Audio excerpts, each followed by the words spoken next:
እንኳን አደረሳችሁ። አፓርትመንት በኮንዶሚኒየም ዋጋ ሊያውም በመሃል ፒያሳ አራዳ ፓርክ ፊት ለፊት ባለ 1 መኝታ በ3.6 ሚሊዮን ብር ሙሉ ክፍያ፣ ባለ 2 መኝታ በ5.8 ሚሊዮን ብር ሙሉ ክፍያ፣ ባለ 3 መኝታ በ8.4 ሚሊዮን ብር ሙሉ ክፍያ ይዘንሎ ቀርበናል። ልብ ይበሉ፣ ይህ ዋጋ የወጣው 100% ለሚከፍሉ ደንበኞቻችን 30% ዲስካውንት ለተደረጉ ብቻ ነው። 10% ከፍለው የቀረውን በግንባታ ሂደት መሰረት መክፈል ለሚፈልጉ ደንበኞቻችን ደግሞ ባለ 2 መኝታ ከ840 ሺህ ብር ቅድመ ክፍያ ጀምሮ እንዲሁም ባለ 3 መኝታ ከ1.2 ሚሊዮን ብር ቅድመ ክፍያ ጀምሮ ይዘን ቀርበናል። ይህ ዕድል የወጣው ለጥቂት ቤቶች ብቻ ስለሆነ ፈጥነው እታች ባለው ስልክ ይደውሉ። ሜሪት ፕሮፐርቲስ። ኢራን የኒውክሌር ቦምብ ማምረት ከምትችልበት ደረጃ መድረሷን ሳይንቲስቶች ሲያስጠነቅቁ ጦርነት ከተነሳም በቀጠናው ይዛመታል የሚለው ሐሳብ ዛሬም ተጠናክሮ ቀጥሏል።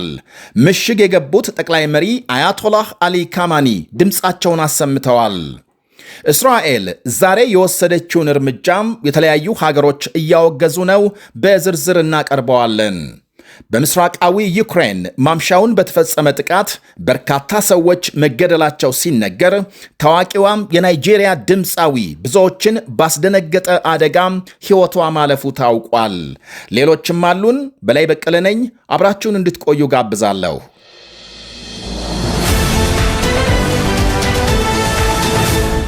በምስራቅ ዩክሬን በአንድ የሰራተኞች ማመላለሻ አውቶቡስ ላይ በተፈጸመ የሩሲያ የድሮን ጥቃት ከ15 በላይ ሰዎች መገደላቸው ተነገረ።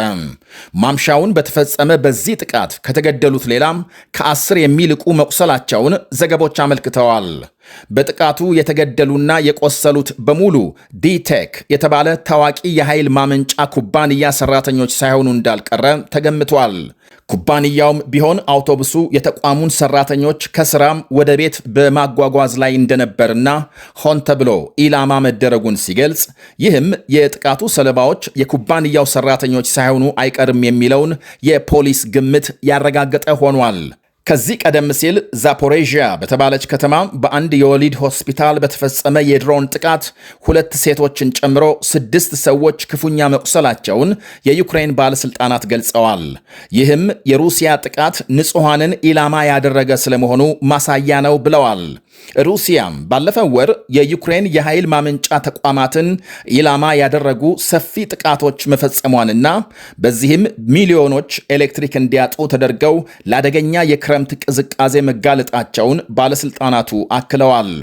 ሞስኮ በተለይ ሰሞኑን የአሜሪካና አውሮፓ ትኩረት ወደ ኢራን የመዞሩን አጋጣሚ በመጠቀም በዩክሬን ላይ የምታደርሰውን ድብደባም አጠናክራ መቀጠሏን ዘገቦች አመልክተዋል።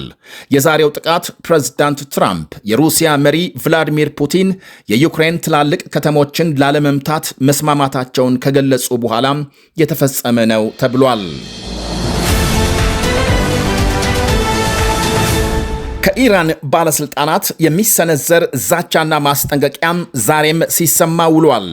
ምሽግ የገቡት የኢራን ጠቅላይ መሪ አያቶላህ አሊ ካማኒ ዛሬ ድምፅ ያሰሙ ሲሆን አሜሪካም ጥቃት ከሰነዘረች ቀጠናዊ ጦርነት እንደሚነሳም አስጠንቅቀዋል። አሜሪካውያን ማወቅ የሚገባቸው አሁን ጦርነት ከጀመሩ ወደ ቀጠናው እንደሚዛመት ነው ብለዋል። የቀድሞ የኢራን መሪ አያቶላህ ሮላህ ኮሜኒ በ1979 እንደ ፈረንጆቹ አቆጣጠር በስደት ከነበሩበት ፈረንሳይ ወደ ኢራን የተመለሱበትን ቀን አስመልክተው ካማኒ ባሰሙት ንግግር የሰሞኑን ህዝባዊ አመፅ የመንግስት ግልበጣ አድርገው እንደሚመለከቱ ገልጸዋል። አሜሪካና እስራኤል ከጀርባ ሆነው የመሩት በስልጣን ላይ 37 ዓመት የቆዩት የ86 ዓመቱ ካማኒ አሜሪካም የኢራንን ተፈጥሮ ሀብቶች የመቆጣጠር ፍላጎት እንዳላት ገልጸዋል። የጥላቻቸው ዋነኛ ምክንያትም ይሄው ነው። ስለ ሰብአዊ መብት የሚያወሩት ባዶ ንግግር ሲሆን እውነተኛ ፍላጎታቸው ነዳጅና የተፈጥሮ ጋዛችንን መቆጣጠር ነው ሲሉ ከሰዋል። ሌሎች የቴሄራን ባለስልጣናት ደግሞ ከአሜሪካ ጋር ለመደራደር የሚያስችል የግንኙነት መስመር መከፈቱን ሲገልጹ፣ ፕሬዝዳንት ትራምፕም የኢራን መሪዎች የኒውክሌር ጦር መሳሪያ ፕሮግራማቸውን ለማቆም ከስምምነት መድረስ እንደሚገባቸው አመልክተዋል። በ2015 በኢራንና በምዕራባውያን መካከል አሜሪካንን ጨምሮ ማለት ነው ታሪካዊ የኒኩሌር ስምምነት መደረሱ ሲታወስ ትራምፕ በ2018 ስልጣን ሲይዙ ከስምምነቱ በመውጣት ትግበራው ተሰናክሏል። ቴሄራን የኒኩሌር ፕሮግራሟን እንድታቆም ለዓለም አቀፍ ተቆጣጣሪዎች በሯን ለመክፈት በምትኩ የ100 ቢሊዮን ዶላር ዓለም አቀፍ ማዕቀብ ሊነሳላት ነበር ስምምነቱ።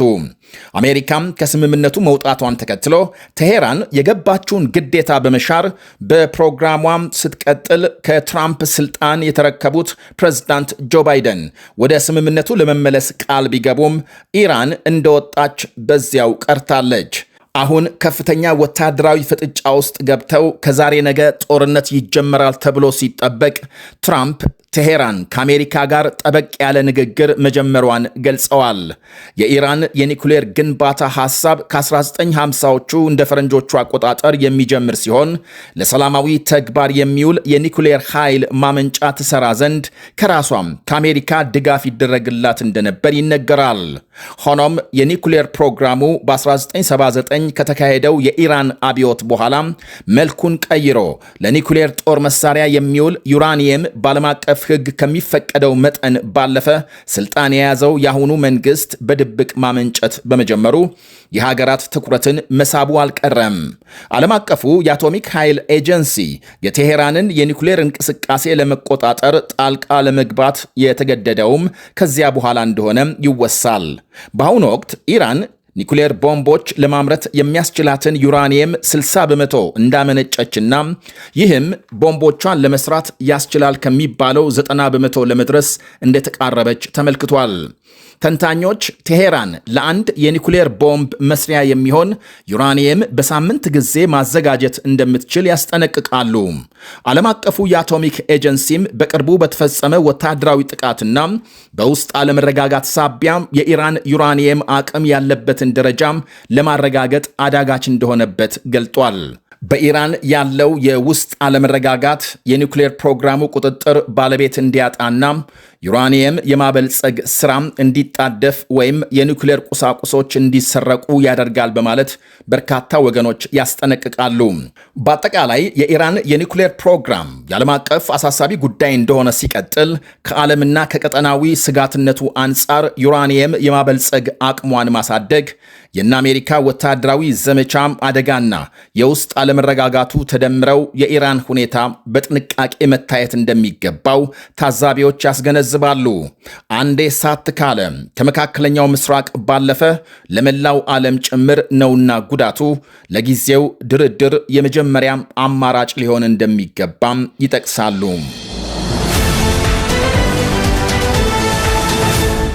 እስራኤል ዓለም አቀፉን ድንበር የለሽ የሐኪሞች ቡድን ከጋዛ ልታግድ መሆኑ ተነገረ።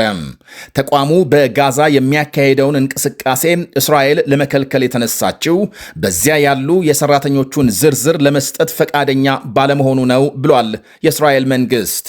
ቡድኑ ፍልስጤማውያንና ዓለም አቀፍ ሰራተኞቹን ዝርዝር አሳልፎ እንደማይሰጥ አርብ ዕለት ማስታወቁን ተከትሎ ነው የእስራኤል ባለሥልጣናት ከእገዳው ውሳኔ የደረሱት ተብሏል። ቡድኑ ፈቃደኛ ላለመሆኑ የሰጠው ምክንያት ለሰራተኞቹ የደህንነት ዋስትና ማግኘት ባለመቻሉ እንደሆነ አመልክቷል። እናም እስራኤል ቡድኑን ከጋዛ ተልዕኮ ለማገድ ከውሳኔ ደርሳለች ብሏል የሀገሪቱ የዲያስፖራ ጉዳዮች ሚኒስቴር።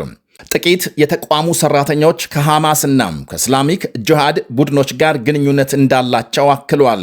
የእስራኤል መንግስት 37 መንግስታዊ ያልሆኑ ዓለም አቀፍ ኩባንያዎች በጋዛ የሚሰማሩ ሰራተኞቻቸውን ዝርዝር ሰነድ እንዲያቀርቡ ትዕዛዝ ቢሰጥም እምቢታን በመምረጣቸው ፈቃዳቸውን እንደሚሰርዝ ከዚህ ቀደም መግለጹ ይታወቃል። የአሁኑ ድንበር የለሽ የሐኪሞች ቡድን በ60 ቀናት ውስጥ ከጋዛ ጠቅሎ እንዲወጣ ጊዜ ገደብ የተቀመጠ ሲሆን እርምጃውን ብሪታንያ፣ ፈረንሳይና ካናዳን ጨምሮ 10 የሚደርሱ ሀገሮች ማውገዛቸው ተሰምቷል። የድርጅቱ ስራ ማቆም በጋዛ የእርዳታ እንቅስቃሴ ላይ ትልቅ ተጽዕኖ ያሳድራል ብለዋል። ድንበር የለሽ የሐኪሞች ቡድን 20 በመቶ የጋዛ ሆስፒታሎችን አልጋ ማቅረቡንና በ20 የጤና ማዕከላት አገልግሎት እየሰጠ መሆኑን ይገልጻል። ባለፈው የፈረንጆች ዓመት ከ800 ሺህ በላይ የሕክምና ምክሮች ሲሰጥ ከ10 ሺህ የሚልቁ ሕፃናትን እንዳዋለደ ተነግሯል። በጋዛ ጦርነት 2000 የሚጠጉ የጤና አገልግሎት ሰራተኞች መገደላቸው ሲነገር ከነዚህ ውስጥ 15ቱ የድንበር የለሽ የሐኪሞች ቡድን አባላት ናቸው ተብሏል።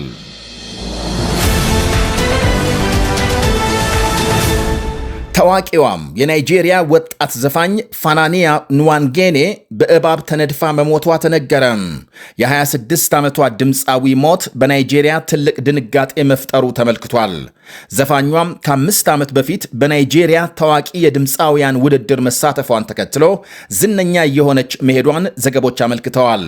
ታዳጊዋ አርቲስት በመኖሪያ አፓርትመንቷ በእንቅልፍ ላይ ያለች በመርዘኛ እባብ ከተነደፈች በኋላ ሆስፒታል ብትወሰድም ልትተርፍ እንዳልቻለች ተነግሯል።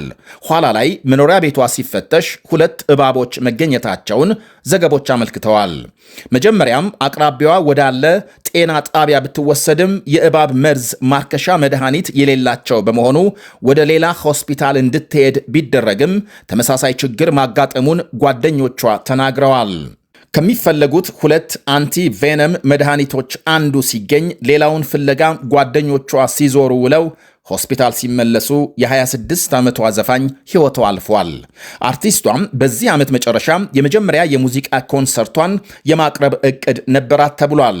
ከመድኃኒቱ መጥፋት ጋር ተያይዞ በጤና ተቋማትና አገልግሎት ላይ ጥያቄ የተነሳ ሲሆን በሀገሪቱ አብዛኞቹ በእባብ የሚነደፉ ሰዎች በገጠር የሚኖሩ ከመሆናቸው አንጻር የአርቲስቷ በዋና ከተማ በእባብ ተነድፋ መሞቷ በርካቶችን አስደንግጧል። የዓለም ጤና ድርጅት በሞቃታማ ሀገራት በእባብ የመነደፍ የጤና ችግር ትኩረት አላገኘም በማለት ሲያሳስብ በአፍሪካም በየዓመቱ እስከ 600,000 ገደማ ሕዝብ በእባብ እንደሚነደፍና አስፈላጊው የሕክምና ትኩረት እንዳልተሰጠው ገልጧል።